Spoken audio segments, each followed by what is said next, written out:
အားလုံးပဲမင်္ဂလာပါခင်ဗျဒီနေ့ကျွန်တော်ပြောပြချင်တာကကိုမှကွန်ပျူတာတစ်လုံးရှိပြီဆိုရင်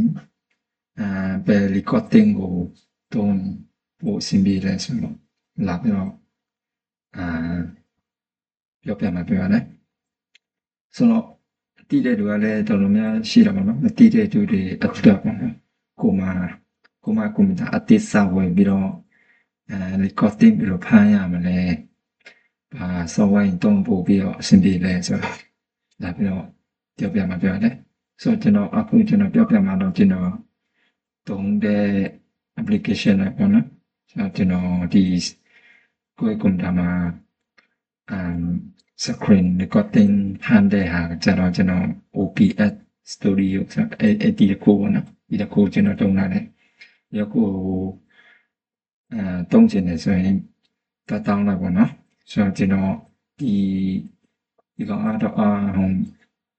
တုံးတာတော့ကြာပြီဆိုတော့ဒီကောင်ကျွန်တော်တုံးတာတော့လည်းအဆင်ပြေတယ်ဆိုတော့ဒါလေးတွေကြတော့ကျွန်တော်မရှင်းပြတော့ဘူးကျွန်တော်လာပြောပြတာတော့ဒီဘယ် software တုံးရင်အကောင်းဆုံးလဲဆိုတော့ကျွန်တော်ကတော့ဒီဟာတော့အကောင်းဆုံးတော်တော်များများလဲဒီ OBS ကိုတုံးတာများပါတယ်သူကလည်းတော်တော်လေးစုံပါတယ်ဒီမှာsetting တွေ file တွေအများကြီးရှိတယ်ဟိုနေ့တဲ့အချိန်နဲ့ပေါ့နော်တော့ဒီနားမှာလည်း